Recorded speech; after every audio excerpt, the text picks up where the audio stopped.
Hari ini, 18 Januari 2022, kita memulai Pekan Doa Sedunia untuk Persatuan Umat Kristiani. Pekan Doa Sedunia tahun ini mengangkat tema, "Kami telah melihat bintangnya di timur, dan kami datang untuk menyembah Dia." Selama sepekan, kita seluruh umat dan anggota gereja diundang untuk berdoa bagi persekutuan umat Kristiani. Melakukan doa permenungan harian dengan merujuk pada ayat-ayat Injil Matius bab 2 ayat 1 sampai 12 yang berbicara mengenai orang-orang Majus dari timur. Paus Fransiskus akan menutup perayaan Pekan Doa untuk Persatuan Umat Kristiani di seluruh dunia pada tanggal 25 Januari 2022 dengan doa malam di Basilika Santo Paulus di luar tembok, bertepatan dengan pesta perayaan pertobatan Santo Paulus. Bagi para imam kongregasi misi, tanggal 25 Januari adalah hari istimewa, karena pada hari ini adalah perayaan hari ulang tahun pendirian kongregasi misi oleh Santo Vincentius, dan tahun ini kongregasi misi memperingati HUT-nya yang ke-405 tahun. Selamat mengikuti Rehavin hari ini. Tuhan memberkati. Saudara-saudari yang terkasih, hari ini seperti dikatakan tadi dalam kata pengantar, kita memasuki Pekan Doa untuk Persatuan Orang Kristiani. Dan ini sesuatu yang sangat menyentuh hati saya karena waktu saya masuk seminari di tahun 1958, terjadilah pekan yang pertama untuk doa itu atas inisiatif baik Protestan, Ortodoks, dan Katolik, tetapi sangat didukung pertama oleh orang Anglikan yang sejak tahun 1906 mau doa searah itu. Sesudah itu pada tahun 1930 seorang pastor projo Katolik yaitu Paul Couturier sudah mulai menggerakkan semua orang untuk bisa berdoa ke arah itu. Dan kita tahu juga bahwa dari orang Katolik, orang Lazaris, ada Romo Portal yang bersama dengan Lord Halifax sudah sangat berjuang untuk persatuan antara gereja Anglikan dan gereja Katolik, sesudah itu dengan gereja Ortodoks di Rusia. Kebetulan Paul Couturier diundang oleh direktur seminari kami di Dax di Perancis, di mana saya berada, untuk justru bicara kepada kita tentang Pekan Doa Sedunia ini dan menyemangati kita untuk mau berdialog. Lagi tahun ini doa itu diciptakan oleh Timur Tengah, yaitu Lebanon, Syria, Jordania, dan seterusnya. Dan tentu untuk saya sesuatu yang sangat menyentuh hati saya lagi karena saya hidup 2 tahun di Lebanon dan sebagai guru di SMP di Lebanon, dalam kelas saya ada orang Ortodoks, orang Katolik Uniat, orang Maronit, orang Anglikan satu, orang Islam, orang Yahudi, dan kita bersama selalu mulai kelas atau ajaran dengan berdoa, Bapa kami. Tidak ada yang merasa keberatan.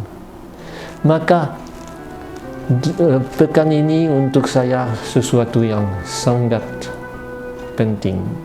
Dan kita tahu bahwa bukan kebetulan Timur Tengah atau Lebanon diminta untuk persiapan itu, karena ini suatu tempat di mana sejak beberapa tahun ada kesulitan, perang, semua kekerasan antar agama. Dan Lebanon sekarang dalam keadaan yang sangat krisis secara ekonomi, secara politik. Oleh sebab itu, suara mereka untuk minta keluar dari kegelapan itu, untuk minta supaya timbullah bintang seperti untuk majus-majus, untuk sarjana-sarjana, untuk membawa kepada damai, persatuan, dan cinta.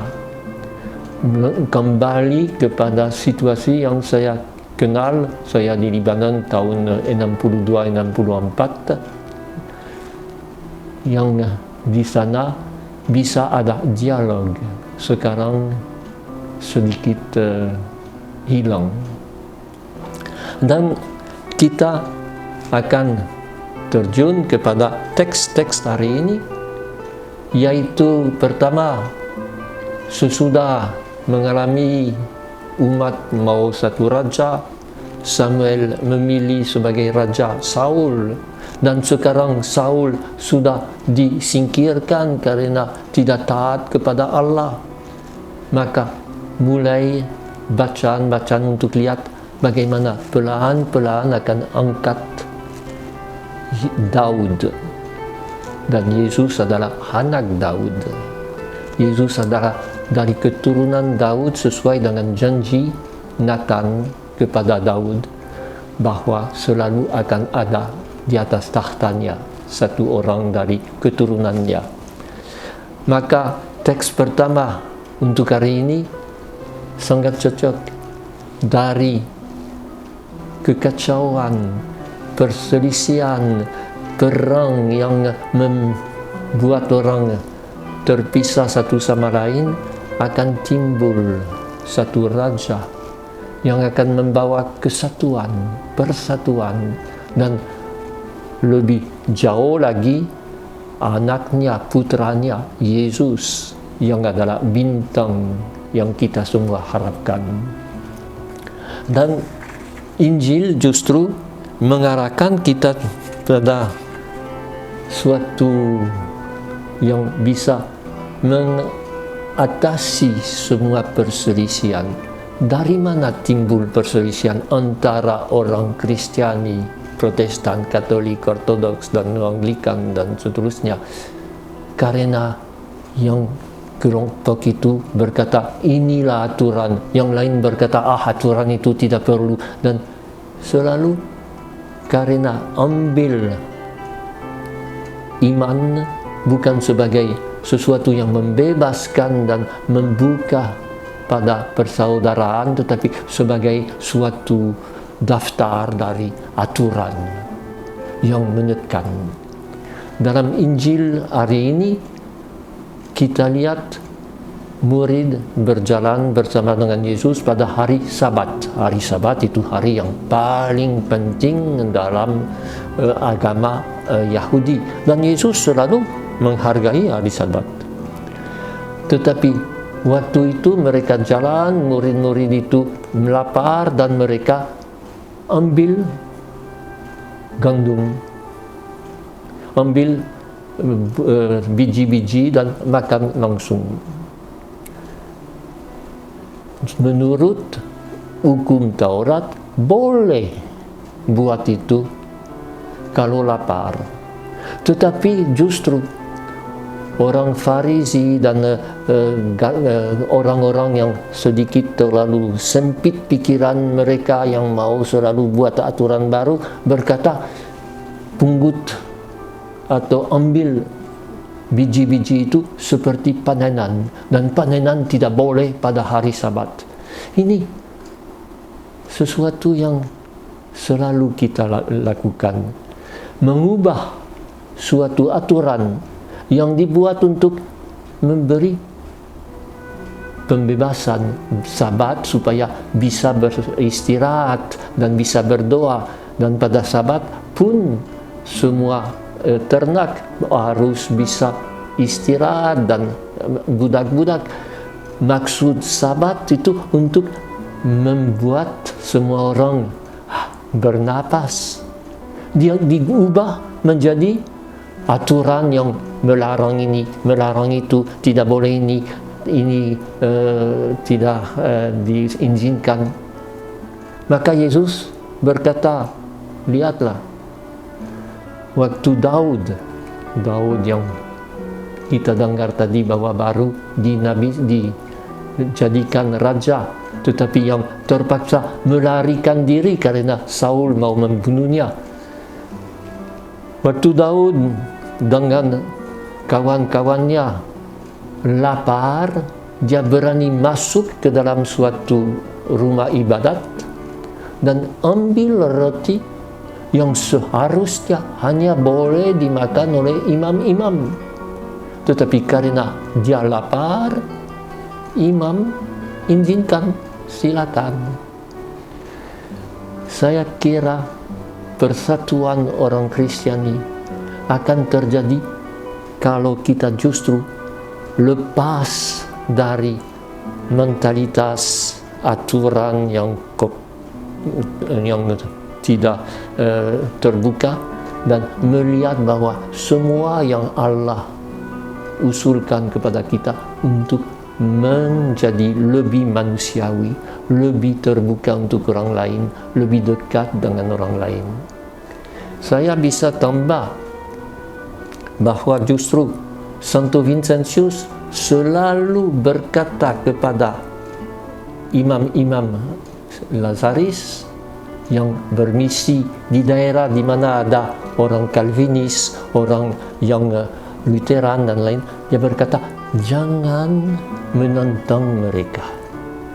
Percuma kalau kamu mulai berargumentasi dengan mereka, mereka akan bukan makin dekat, tetapi justru makin membela diri dan makin menutup diri. Jangan berkhutbah untuk melawan mereka, jangan mendekati mereka dengan mengkritik mereka.